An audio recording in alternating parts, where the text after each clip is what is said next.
Hi, this is Joel Bogus, one half of the Relaunch team, and you are listening to the Bob Nolly of the Labrador Leadership Podcast.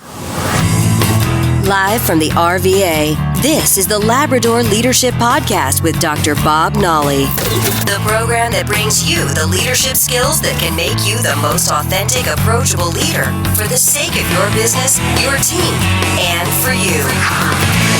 Now, here's Bob. Welcome back, everyone. How are you? Come on up, have a seat on the porch. You found the Labrador Leadership Podcast with Dr. Bob Nolly. How are you? Thank you for the celebration as we near our 100th episode here.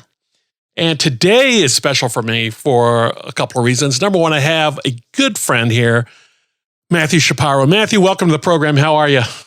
Hi, Bob. I'm great. I'm so excited to be here with you today and talk about some leadership. Yeah, thank you very much. So the folks that don't know, I am also on your channel, on your podcast called Six Wheels Consulting Podcast, the Disability Podcast. So go to the Six Wheels Consulting Podcast and listen to, not more about me, but more from Matthew to talk about the disability community and the growth opportunities there and the work he is doing to make the whole world more inclusive for both sides of the fence. Fair enough?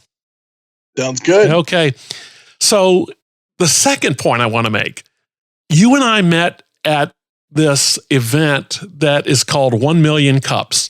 And I'm sure right now, a lot of people are rolling their eyes going, yes, I know 1 Million Cups. But you should check. If you have not heard of them, you should go check them out in your hometown because they're all locally sponsored. And the one here in the RVA has been very successful. And I just stumbled in there one day because it's a great networking event. It's not salesy at all. It's not allowed to be salesy. People come in and there's always a speaker saying, here's where I am in my entrepreneurial journey. And do you all have any feedback? It is almost like a huge mastermind group. So nobody is pitching their services to you. But granted, people hear about services and they go, well, I'd like to talk to that guy. So I was sitting there listening to you talk about your work at Six Wheels. And this lady sitting next to me in the back of the room just said, are you Bob Nolly? Well, she wasn't like that. She goes, are you Bob Nolly? And I went, oh my, yes, I am. And she goes, I'm Eve Shapiro. I was Eve Staples. And I went to high school with her. Yes. So I went, great. What are you doing here? She goes, this is my son. And there was such an element of pride. Of course, all mothers have that. So I sat down and listened to you. And then when I went to talk after your address, I feel we just connected immediately. Yeah. And I said, I just enjoyed your presentation. Thanks for taking the time. Have you ever thought about a podcast? And, both our eyes lit up at that point. And the rest is history. We spent some time getting things together and getting your show launched. And you're about at episode 40 now. Buddy, that's a big body of work. Congratulations on that. Yeah, thank you so much. I couldn't have done it without your producerial expertise. Here's the secret. I bet you could have.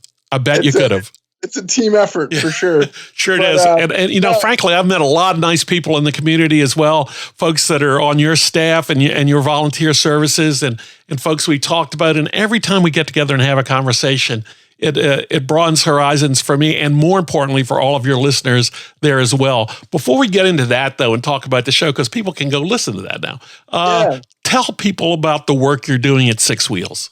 Yeah, so I am a Virginianer, born and bred. I've lived here all my life. I'm 28 years old, and I am somebody who lives with cerebral palsy. And because of that, I use a wheelchair because of my inability to walk like how you might and how others might. And so I have always been part of the disability community. And I have always been what I would consider to be an outspoken member of the disability community. I consider myself very lucky because of the fact that I live with cerebral palsy, but I also have clear and concise and great communication skills. And so, a lot of people with cerebral palsy are nonverbal or have speech challenges. And because of my ability to communicate, I have been able to, do public speaking, like at 1 Million Cups, where we met, or start a podcast and have deeper conversations about disability. The biggest goal for what I am trying to do with Six Wheels, we are a consulting organization that tries to challenge the status quo of how society thinks about, talks about, and approaches disability. There are 56 million Americans in this country who have some sort of disability. That's nearly 20% of the population has some sort of challenge that they live with. And that is one of, if not the largest minority groups that exist, one of the largest minority groups that exist. And I don't doubt you at all. That number is just a bigger number than I expected to hear. Sure. And I think that's similar for a lot of people. But it is also a minority group that I think we as society need to be doing a better job of serving beyond just being compliant. And so one of the things I try to work through with my consulting work and with my organizations that I work with is something can be compliant but still not be fully inclusive and user-friendly. Something can be compliant by the Americans with Disabilities Act, the ADA, which is the governing piece of legislation that protects people with disabilities against discrimination. Something can be compliant but still not be user-friendly. Oftentimes I'm out in the community and somebody says, oh yeah, we're compliant by the standards, but then I get to that store or I get to that business and there's a step to get into it. So there could be something in that store that I want to buy, but I don't know. And I can't even try to experience that because technically they're compliant by the law, but I can't even get into that store to shop there. And the other really fascinating thing about disability and the disability community at large is that they have about $220 billion in discretionary spending. And so that includes themselves, the individuals with disabilities, and their friends and companions and family members who oftentimes have to go places with them in order to help them navigate the world. And so society is missing out on a huge market potential for people to spend money and come into their stores and spend money in their communities because we're not making things more inclusive, more accessible. I would love to get to the point in society where no matter if you have a disability or you have some other challenge or you're some other minority group, everyone is included and everyone can do everything together. So often I am still out in society today and people will come up to me and go, I'm glad you're out today. Or they'll come up to me and say, you're such an inspiration. And I think while those messages are not, there's no ill will behind those messages, people are missing the mark, right? I don't want to be viewed as an inspiration. I view myself as your average 28-year-old who has to put my pants on a little bit differently from the way that you do it. But that doesn't make me a superhuman type individual because I am up and I'm living my life and I am navigating the world with a disability. The other piece of that is I don't want there to be barriers to full access. And I want a world where people don't come up to me and go, I'm glad you're out today, as if I am supposed to be secluded at home, watching, soap operas and eating bonbons on a regular basis. As much as I would love to do that every day, I can't. Hey, we're onto something here. And you work very hard to that point because this is not a lamentation from you. You actually have a program where you can come out and certify local businesses that they are accessible to the disability community and that the community knows about them. And you can advise them on low-hanging fruit that they can, knock out to make their business, restaurant, retail establishment more accessible. Absolutely. So that is our Six Wheels Consulting Certification Program. If any of your listeners are interested in becoming certified, I would love to talk to them about that and offer that certification potential to them. So yes, we would go in and we would do an assessment. We would provide suggestions on how you can make your space more inclusive and accessible. That could be something as simple as moving furniture around, doing a sensitivity training for your staff members so that if a person with a disability comes into your establishment, you know how to appropriately interact with those individuals so that it doesn't become an awkward interaction or you offend somebody with a disability. There's a lot of things that can be done. In addition to that, there are three main ways that we carry out our work within Six Wheels Consulting. We do consulting projects like the certification, or we help develop webinars. We help develop white papers, different resources.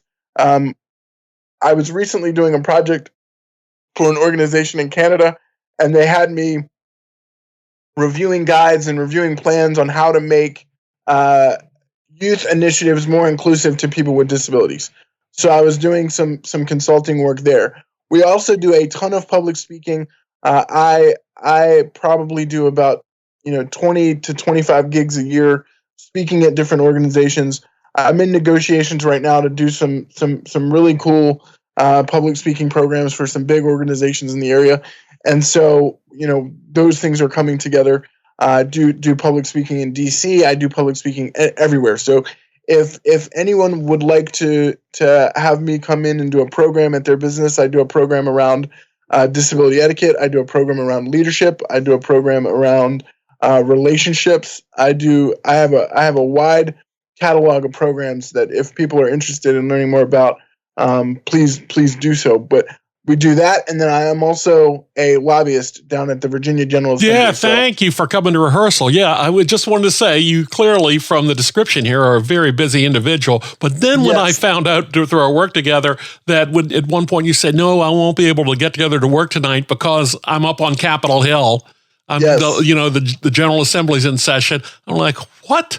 So what is that experience like?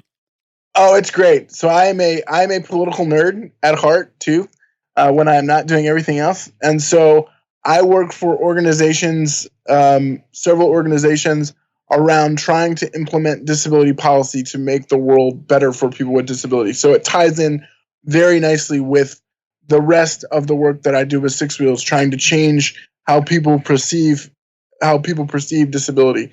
And it is great because I am in the thick of it when I'm talking to legislators. I am, there every day during General Assembly session. And for those that don't know, General Assembly goes from January to March or January to sort of the end of it. Yeah, it's a busy couple of months. Yeah, it's a short session or a long session, depending on the year. Last year we had a short session, and then this year we'll have a long session where it'll go from January to March. But I love it. I am right in the thick of it, trying to help pass legislation for disability organizations. I have I hope what is a well-known reputation down there. This will be. I've run into people at various state agencies because I'm doing project work down there as well. And I run to them and I just say, oh, hey, do you know a fellow named Matthew Shapiro? And did want to say a force to be reckoned with, but your reputation precedes you. That's what I meant to say. That makes me feel good because I also do a ton of work with different state agencies just on boards that I'm on and other things. So I'm glad I have a strong reputation amongst those agencies. Yeah, so that's a busy time of year, no doubt. So you did mention you had a leadership program. Don't give away everything, but what's a nugget from your leadership program you could share with our listeners? Yeah, so the way I have sort of framed my leadership program is I have developed kind of what I view as, I think it's 5 different models of leadership that I have sort of thought about and established. So really this whole program goes through those 5 models, has some examples of what I think those kinds of leaders are. Like one example is a magnetic leader. And that is somebody that people are drawn to and they want to work with. And like that example I used, regardless of how you view politically, the example I used in that scenario was Barack Obama, right? People were drawn to him as a leader. People wanted to work for him. They were fired up to work for him. And that's what I sort of viewed as a magnetic leader. So throughout that program, we go through the other four, the rest of the five examples. And what I really hope comes out of that program is people and my audiences come away and say, I am that type of leader, or I am a little bit of both of these types of leaders. And that gives them a better understanding of what their leadership style is and who they are as a leader. And I've done it a handful of times for a number of businesses and gotten nothing but great feedback. That sounds like a great program. We talk about leadership behaviors and traits and theories on this show all the time. Of course we do. It's a leadership show all the time. Your program sounds like it adds an additional layer of context and perspective through the disability community. I could see that being very attractive to so many people. So you can check that out at Six Wheels Consulting. So before we leave here, you got a last word for us? Just thank you so much for having me on your show. I love talking about leadership. I view myself as a strong leader. If people want to find me, I'm on social media, on Twitter at 6W Consulting, at 6W Consulting. At our website is the number 6 wheelsconsulting.com. All of our social media is on there as well, and you can follow us on those pages as well. We're on Facebook, Twitter, Instagram. We have a YouTube channel. We're everywhere. So please give us a follow. Please reach out if you want to. You can always contact me via email too. My email is Matthew, Matthew.Shapiro, Shapiro, at 6wheelsconsulting.com. So Matthew.Shapiro at 6wheelsconsulting.com. Well, you've thrown open the door for everybody. That's just great. Love to have a conversation. And folks, reach out to him because I'm sure you'll hear from him. Ladies and gentlemen, you've been listening to the Labrador Leadership Podcast. Many thanks to Matthew Shapiro for being here, and we will see you next time. Thanks for listening to the Labrador Leadership Podcast. For the sake of all the special people in your life that deserve you to be the best leader you can be. Connect with us on our website at LabradorLeadership.com, on Facebook at Labrador Leadership, and on Twitter at Lab Leadership. Now, here's a final thought from Bob. Once again, many thanks to my buddy Matthew Shapiro for being on the show today. Please go to 6wheelsconsulting.com and check out his website and give his show a listen over there, the 6 Wheels Consulting Disability Podcast.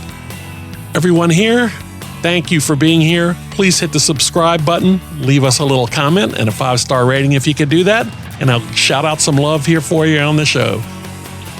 Keep taking care of everyone. See you next time. Bye.